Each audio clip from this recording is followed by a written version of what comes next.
Buenas tardes con todos, bienvenidos. Es un gusto para el Departamento de Docencia de Solca Núcleo de Quito dar la bienvenida a la doctora Paola Leone, quien ha sido artífice y ha generado las jornadas académicos-científicas que se llevan a cabo en el hospital durante el mes de abril, ya que se le considera a abril como el mes de la genética.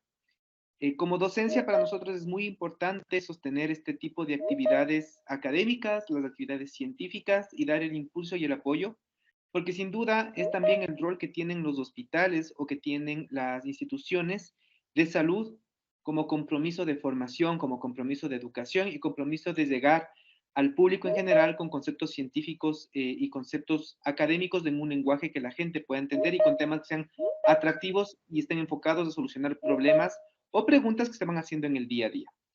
Nos enorgullece presentar este abril, mes de la genética 2023. Me enorgullece personalmente y agradezco mucho la presencia y la predisposición de la doctora Paola Leone, quien es la jefa del laboratorio de genética de nuestro hospital. Se desempeña como médico tratante, además de ser una académica renombrada a nivel internacional y, como no, a nivel nacional en muchos ambientes educativos universitarios. La doctora Leone hoy día va a presentar la charla Las formas genéticas en la arquitectura, y con esta charla se inaugura un ciclo de varios webinars que van a tener invitados nacionales y extranjeros enfocados a dar charlas de altísimo nivel, como sin duda será la del día de hoy. Así que, doctora Leone, bienvenida y muchas gracias a todos por su presencia. Muchísimas gracias, doctor Puente, por su presentación. Buenas tardes a todos. No podría empezar sin agradecer al Departamento de Docencia, que aquí tenemos al doctor Puente, a la Dirección Médica, Presidencia, al Departamento de Comunicación, que nos está apoyando en esta transmisión, y darles a todos la bienvenida a este ciclo de webinars. El año pasado iniciamos con el festejo de abril, mes de la genética. Este año continuamos con la misma modalidad. Exposición que está abierta y son realmente bienvenidos todos a Solca, y el ciclo de webinar. El día de hoy voy a empezar con un tema que les va a resultar algo curioso, esto de las formas genéticas en la arquitectura, porque también es el título que acompaña a la exposición de cuadros que tenemos en Solca. Entonces, ¿por qué abril, el mes de la genética? Para muchos probablemente lo tienen muy claro, pero vamos a hacer un recordatorio. Y entonces es en abril, el día 25 de 1953, que se describe la estructura de los ácidos nucleicos. Eso le permitió a Watson y Crick ganar el premio Nobel. Y voy a citar una situación que no ocurre exactamente en abril, pero tiene relación y lo vamos a ver ahora, y es que en febrero del 2001, con solo un día de diferencia, 15 de febrero y 16 de febrero, en las revistas Science y Nature se publica el borrador del genoma humano. Es así que en el año 2003 se da por concluido el proyecto del genoma humano, y entonces el Congreso Nacional de los Estados Unidos decide, por un lado, conmemorar el 50 aniversario de la definición de la estructura del ADN y el proyecto genoma humano, que ocurre en el mes de abril. Entonces es abril, el mes de la genética, por estos dos hechos, recordando la descripción de la estructura del ADN y la conclusión del proyecto Genoma Humano. Y es así como van ustedes a ver que muchas instituciones se van a crear una serie de programas a nivel internacional, programas de un día, de una semana, de un mes, etc. Y este es nuestro logo, el logo que nos acompañó el año pasado y lo hará de ahora en adelante. El año pasado, para recordar y ponerles un poco en contexto, organizamos la exposición La genética en el arte. Con esta se presentaban cuadros de distintos museos del mundo en el que podíamos apreciar alguna situación que nos recordara a la genética. Y en este caso tenemos en el cuadro de las meninas de Velázquez, que está en el Museo del Prado, casos de acondroplasia. cromosoma 4, 4P, donde está el gen FGFR3. También organizamos un ciclo de webinars, tuvimos 11 presentaciones con personas de distintos países del mundo. Teníamos España con Santiago de Compostela, Madrid, Barcelona, Salamanca, Pamplona, de aquí de Quito, y de Buenos Aires, Argentina. También presentamos el libro El mieloma múltiple en América. Este año tenemos la exposición La genética en la arquitectura, en la que se presentan distintas obras arquitectónicas que nos recuerdan algunas figuras de la genética. Y en este caso les presento, para los que no son de Quito, es una imagen de la iglesia de la Compañía, en donde se aprecia una escalera que nos recuerda el ADN. Y también organizamos este ciclo de webinars que lo tendremos esta y la próxima semana con expositores de Madrid, de Ciudad de México, Salamanca, Quito, Tunja, Colombia. Entonces, ¿de qué se trata nuestra primera exposición del día de hoy? Las estructuras genéticas en la arquitectura. Pues, para poder llevar a cabo esta exposición y luego la presentación que les voy a dar, decidimos localizar edificaciones y proyectos arquitectónicos que nos recuerdan formas genéticas. Y estas las clasificamos según su forma, nos parecían al ADN, a cromosomas o a las células. Y también asociamos estas edificaciones a formas genéticas con funciones del ADN incluso. Entonces, iniciamos la búsqueda, para eso empezamos a ver edificaciones que no se vayan a confundir, no solo modernas, incluso echamos para atrás, incluso del siglo XVI. Y empezamos en este orden, o que creemos que puede ser un orden. Empezamos la célula. Tenemos este instituto de tecnología en China, es un proyecto que asemeja a una célula. En el interior, todas las organelas se presentan con fuentes de agua o estos tabiques con césped, en fin, tratando de simular todas estas organelas. Y en el interior del edificio se puede atravesar también a través de unos puentes con formas de las letras X y Y, probablemente un guiño a los cromosomas sexuales. Dentro de la célula tenemos el núcleo, y dentro del núcleo el material genético. Este puede estar en forma de cromosoma, si lo vemos en la fase de metafase, o el ADN todo desenrollado en otro momento y extraído con otras técnicas. Pero en este nivel de cromosoma empezamos a ver edificios como este de Barcelona que nos recuerdan al cromosoma. Si desenrollábamos el ADN y nos quedamos con la cadena que mide más o menos 1,74 m y está dentro del núcleo de cada célula, ese ADN está compuesto por estas letras químicas que son adenina, guanina, timina y citosina. Y estos cuadraditos simplemente nos están marcando que muy frecuente, a lo largo de todo el genoma, vamos a observar distintos cambios. Esos cambios que nos dan la individualidad, pero a veces esas variantes se pueden asociar con el desarrollo de enfermedades o el cáncer. Aquí tenemos, por ejemplo, esta torre alfabética en Georgia que está conformada con estas letras que tiene el ADN. Y no solo esa torre, tenemos este puente en Singapur que presenta esta secuencia, la que está entre comillas. Y no podíamos evitar tratar de saber si esta secuencia correspondía a algo. Entonces la metimos en un BLAST, pero la verdad que no encontramos nada, no había una similitud con ningún gen en especial. Les presento esta casa. Un diseño de Leonardo da Vinci, 1547 en Francia, y vean ustedes que alrededor de la escalera están las puertas de ingreso a distintos espacios de la casa. De una vista lateral, Pero si la vemos de abajo arriba, vean ustedes la imagen que genera. Nos recuerda a la difracción de rayos X, que ustedes saben que gracias a esto se empezó a descubrir, a describir la estructura del ADN. No solo esta, tenemos aquí otra imagen que corresponde a la Sagrada Familia en Barcelona y que viendo una de esas torres desde arriba nos recuerda muchísimo también a la difracción de rayos X.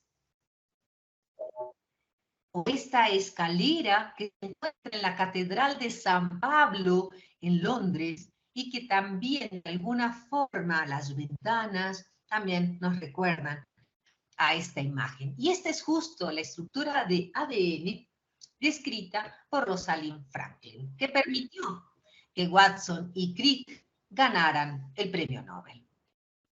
Ahora vamos a otras estructuras que pueden resultar algo más obvias, incluso en su nombre. Aquí tenemos esta llamada torre de ADN, se encuentra, es de 1966, y vean ustedes que es un observatorio y que realmente podría parecerse a la doble hélice.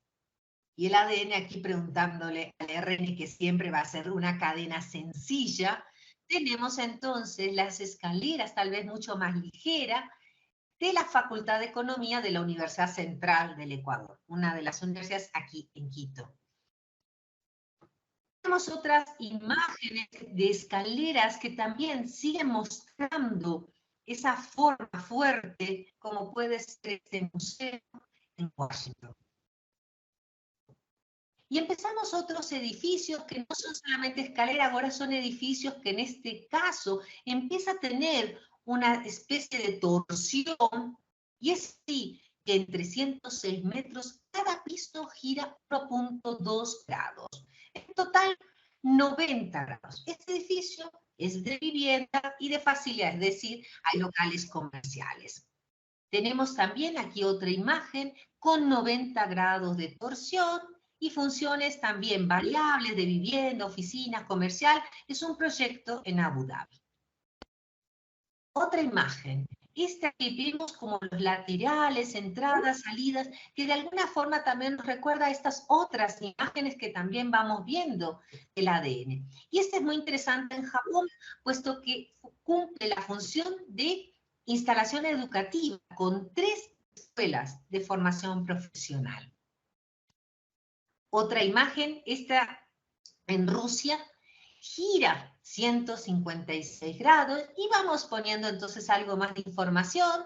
Como les decía, nuestro ADN en el núcleo de cada célula mide 1,74 m y está conformado por 3.200.000 kilobases. Esas bases, esas 4 letras, adenina, citosina, guanina y timina. Tenemos ahora este otro edificio en Kuwait, 218 metros, con una rotación de 80 grados. Oficina, centros comerciales. Esta otra también 180 grados, pero en este funciona un hotel y oficinas. Si empezamos a ver otros aspectos del ADN, recordaremos que este gira. Y aquí en Austria tenemos este observatorio que la forma nos recuerda mucho cuando gira el ADN porque podría parecerse a surcos mayores y surcos menores. Esta otra también depende del grado de compactación, pues podría asemejarse este edificio a esta estructura. Y en esto recordar que cada base cuando gira, gira casi 35 grados con respecto a la anterior. Entonces, ¿el ADN cuánto gira? ¿Y por qué he hecho este énfasis en los edificios? El ADN gira 360 grados y tenemos edificios varios. En la parte de abajo estará el nombre del edificio, la ciudad, el país y el año de construcción. Y vemos este con 80 grados, este con 90, algunos, varios, con 90 grados, 156, 180, y este que está un poco más cerca, en la ciudad de Panamá, gira 360 grados. En Ecuador, ¿qué tenemos? Tenemos este edificio, pero gira muy poquito y empezamos otras imágenes de laboratorio, como puede ser en este tubo Eppendorf, en que tenemos una imagen del ADN cuando se precipita. Conceptos como mencionamos ahora del surco menor, el surco mayor, cuánto va girando, y recordemos que nuestro ADN cada vuelta tiene 10.4 pares de bases. Otras imágenes que también nos van recordando el surco menor y mayor según el grado de torsión, o este en China, que también, simplemente por recordar cómo está conformado el ADN, no solo esas bases nitrogenadas, sino el azúcar y el grupo fosfato. Y algunas funciones del ADN como la replicación, recordamos que el ADN, por su tamaño, por su longitud, no empieza la replicación de inicio a fin, como creyéramos, sino que se van armando estos bucles y tendremos una cadena complementaria que va girando, perdón, va replicando de forma continua y una de forma discontinua. Estos edificios, lamentablemente no se ve tan claro, pero vean aquí un poco la imagen de los balcones y van a ver que no son todos iguales. Y es así como nos da la visual de que se estuviera abriendo el bucle y empezando a generarse la replicación de forma continua y los fragmentos de Okazaki. Pero vean ustedes esta forma que nos parece al bucle.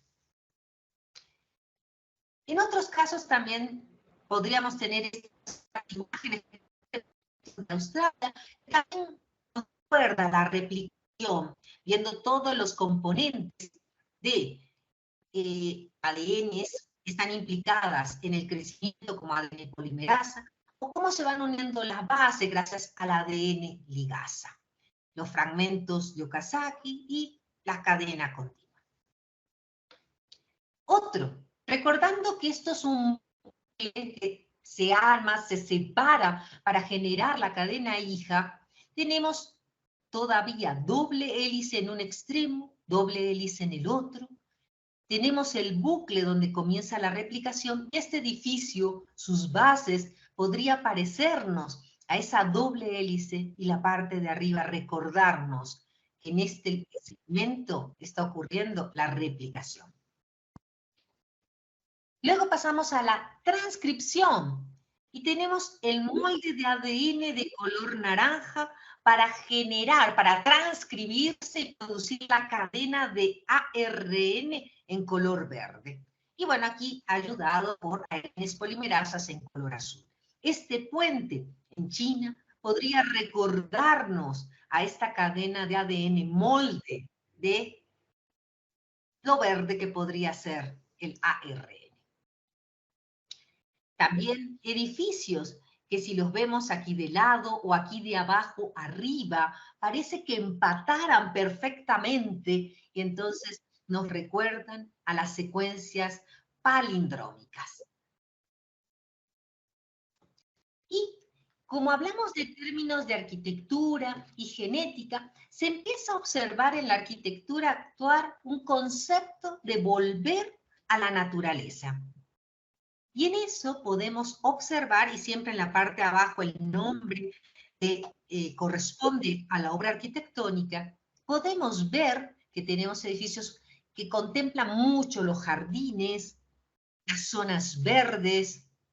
Incluso por ejemplo, no solo zonas verdes, sino que si lo vemos al ADN de lado, esta es la típica imagen de que tendremos las bases unidas por enlaces de hidrógeno, pero véanlo desde arriba. Y desde arriba vemos purinas, que son 2 anillos de carbono, y pirimidinas, 1 anillo de carbono.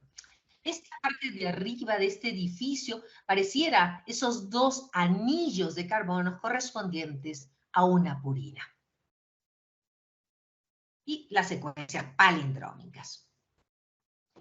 Tenemos que el ADN puede girar a la derecha, dextrógiro, o a la izquierda, levógiro. Y esta torre en Arabia Saudita nos recuerda esos giros. Pero cada ADN puede tener una estructura específica, recordando que tenemos ADN beta, alfa, zeta, y tenemos todo un proyecto de distintas torres que van a tener distintos tipos de giros. En cambio, por ejemplo, en Emiratos Árabes ya está concluido, en 2020, que también sus distintas formas nos recuerdan a las distintas formas del ADN.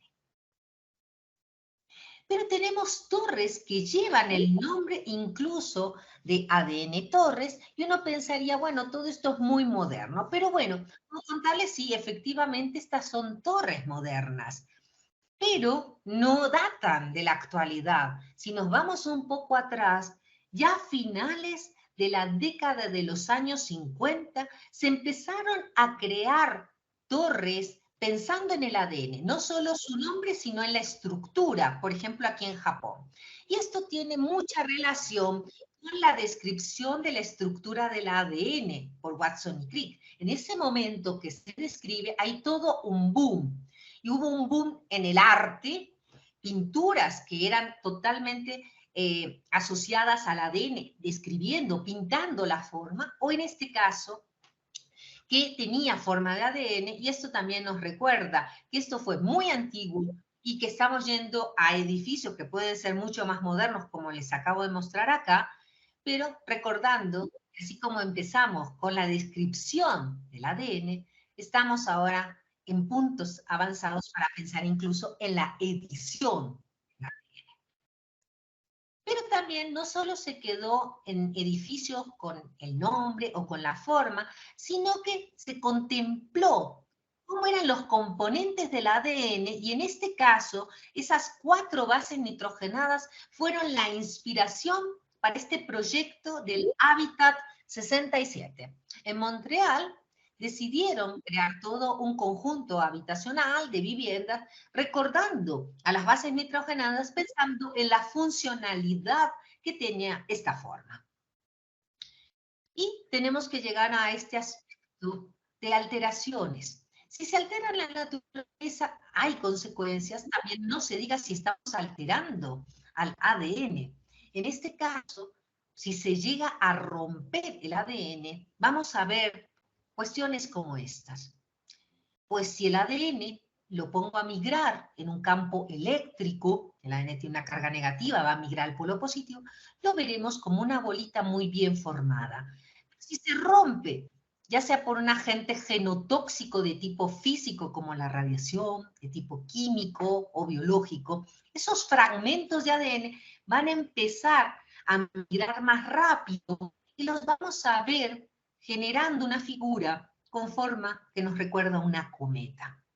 Y a veces puede haber tanto daño que el material genético esté totalmente fragmentado y tengamos más conjunto de fragmentos, más cola que cabeza.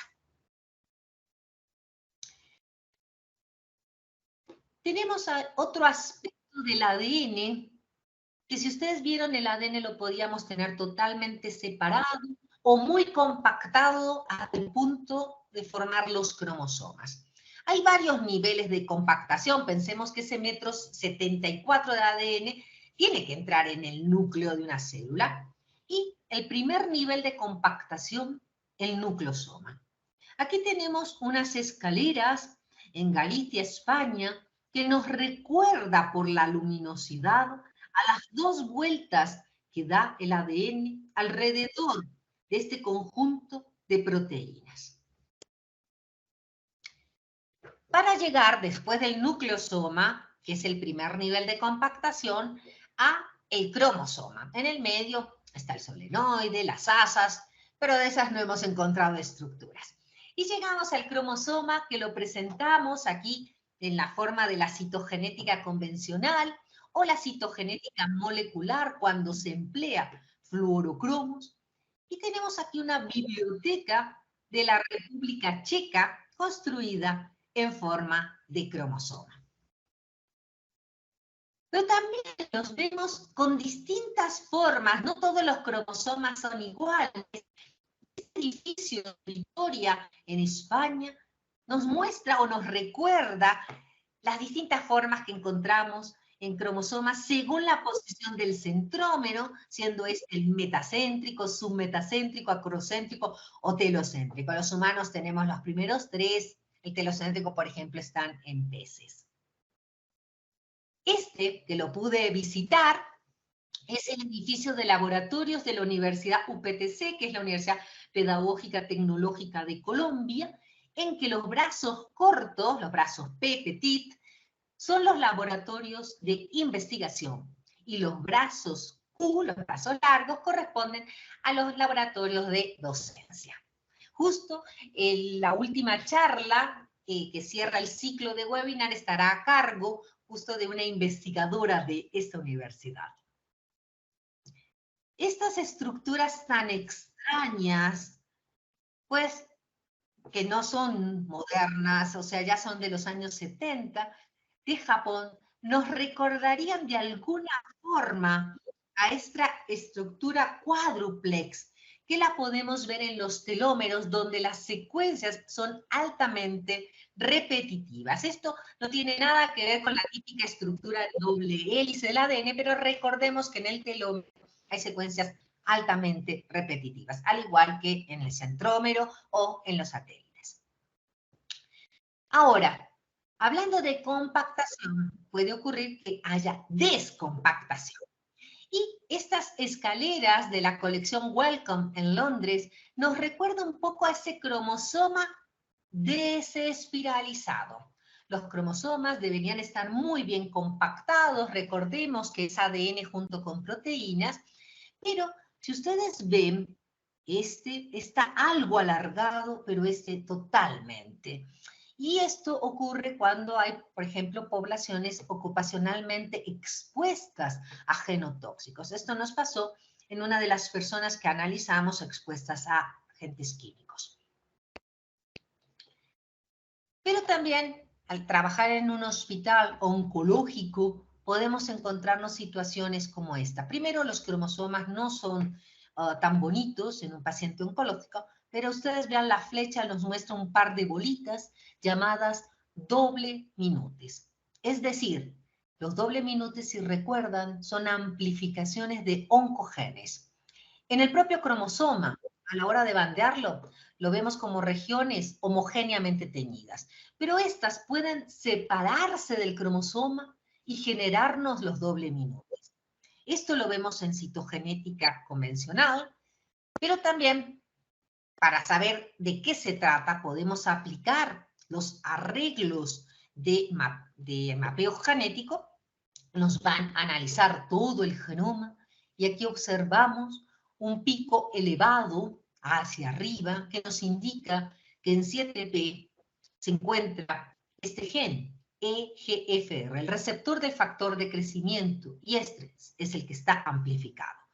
Lo validamos también por FISH, esperando ver, así como dos puntos verdes que corresponden al centrómero del cromosoma 7, deberíamos ver dos puntos rojos que correspondan a este gen. Estamos viendo un montón de señales.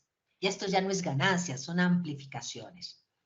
Por otras técnicas como la CGH, hibridación genómica comparada, en que lo normal sería que esta línea estuviera totalmente en el centro, vemos primero que la línea está a la derecha, pero en este segmento muy cerquita del centrómero, el 7p11, está totalmente a la derecha.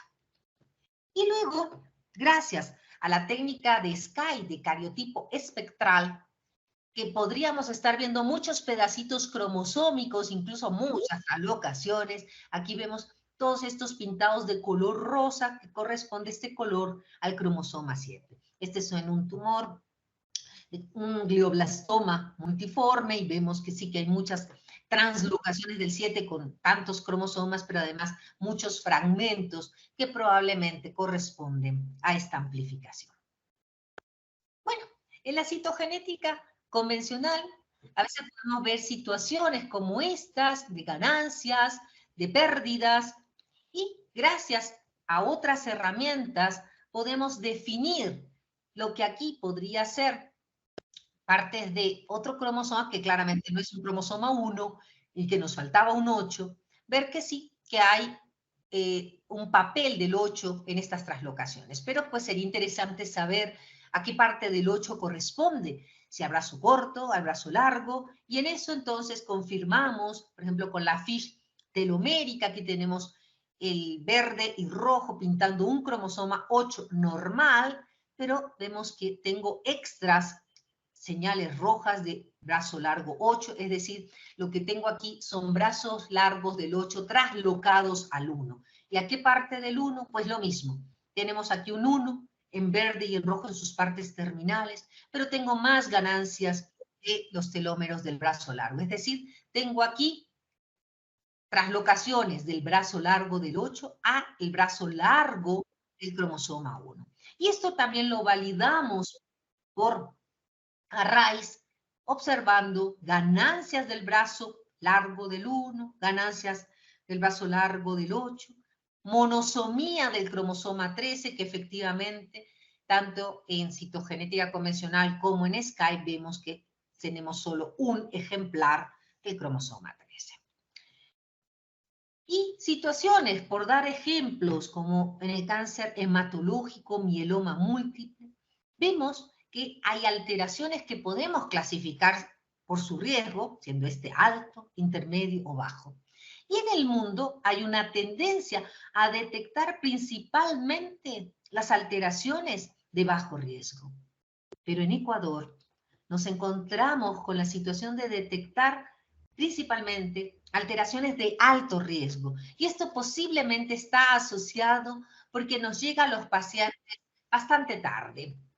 Y cuando hacemos el análisis, sea estos clasificados por Duri-Salmon o el Sistema Internacional de Estadiaje, la mayoría de nuestros pacientes son estadiaje 3, seguido de estadiaje 2 y luego del 1. O sea, realmente llegan tarde, es un estadiaje alto, y vean ustedes que es importantísimo que podamos hacer las pruebas, puesto que alteraciones como las translocaciones 14 y 16 y 14, 20 de estar presentes en el paciente harían que éste deje de ser elegible para el trasplante.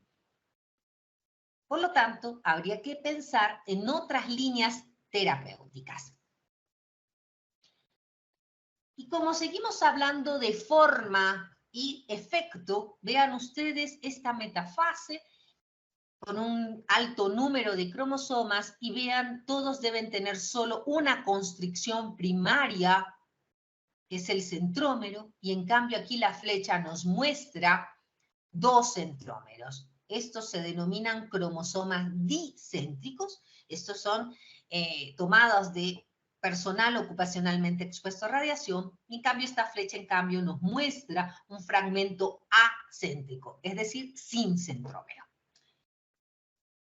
Aquí, en cambio, las flechas nos muestran el nivel donde ha ocurrido la rotura y pérdida de material de las partes terminales, de los telómeros y un poco de la parte terminal del cromosoma, y en busca de estabilidad del cromosoma se une a sí mismo formando el anillo. ¿Qué tenemos? Distintos tipos de anillos, monocéntricos, dicéntricos, incluso se unen a sí mismos formando como esta imagen de collar en cuentas y otras formas. Y vuelvo donde empezamos, a la célula. Esta célula, en vez de tener un solo núcleo, observamos que tiene dos, o estas que tienen un montón de pedacitos llamados micronúcleos, producto de la fragmentación que ha sufrido el ADN.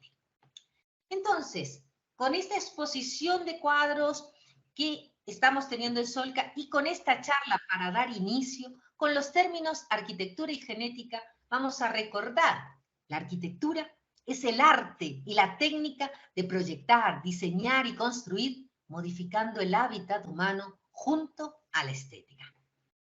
Y esto ha generado un término nuevo, que es la arquitectura natural, fundir la humanidad con el medio. Las formas genéticas están inspirando a las formas arquitectónicas. la forma y el espacio son una dualidad que dan funcionalidad. Y en genética, la forma del ADN influye claramente en la función. De hecho, nuestro fenotipo, es decir, nuestras características físicas, son el producto del genotipo, los genes, más el ambiente. Y el diseño arquitectónico basado en las formas se ha denominado arquitectura genética. Y de hecho, actualmente existen varios programas de maestrías en distintas partes del mundo con la temática de arquitectura genética. Ese volver a la naturaleza es el aplicar las formas genéticas a los espacios, con formas innovadoras, caprichosas, retorcidas, que al final terminan en siendo aerodinámicas, armónicas, con mejor soporte, para poder, por ejemplo, resistir sismos. Estamos hablando de estructuras altísimas, de muchísimos pisos. Estamos hablando de comodidad, de que se acerquen gracias a esa rotación a la ventana y uno no ve la pared del vecino porque realmente esa rotación le da una vista maravillosa. Estamos hablando de mimetizarse con el ambiente, el uso de zonas verdes y también el manejo y resistencia ante altas corrientes de aire. Entonces, no es solamente la forma, está claramente asociado a una mejor función. Y entonces lo que tenemos en nuestra exposición es una imagen como esta. Esta es una imagen que representa nuestros cuadros de 90 centímetros por 90 centímetros, en que presentamos la obra arquitectónica acompañada del nombre, la ubicación, el diseño, el año, la altura, la función y el presupuesto. Acompañado de una imagen de genética que nos recuerda esta obra, como puede ser tal vez estas imágenes que nos recuerdan al cromosoma y también a la cadena de ADN. Finalmente, agradecerles a todos por inscribirse en este ciclo de webinars. Este del día de hoy ha sido introductorio al ciclo y a la exposición a la que son cordialmente bienvenidos, pero sobre todo, desearles a todos que tengan un muy feliz día del ADN, el día 25 de abril, y en estas 2 semanas que nos quedan, pues desearles un feliz mes del ADN. Doctora Leone, gracias por Sí, su presentación, muy ilustrativa, muchas gracias a todos. Para nosotros es un gusto presentar este tipo de charlas. Bienvenidos al mes de la genética con esta charla, les damos la bienvenida. Estén por favor pendientes de todos los webinars que se vendrán dando. Será la doctora Leone quien nos siga dirigiendo y siga dando pie a estos conversatorios sobre genética. No sé si hay alguna pregunta en el público o si alguien quedó con alguna duda que quisiera tal vez compartirla con nosotros. Listo. En todo caso, doctora Leone, ay, muchas no. gracias por la presentación. Bueno, no, pues por favor, los que están en Quito, acérquense a Solca a ver la exposición. Recuerden, por favor, que necesitan inscribirse para que queden sus datos registrados a la hora de recibir el certificado. Entonces, no solamente abran el link, sino que también, por favor, inscríbanse con sus datos de dirección de email, teléfono, etc. Gracias con todos y nos vemos en los próximos webinars. Y nada, gracias, doctora Leone, y inauguradas las jornadas de webinars. Muchas gracias, doctor Puente.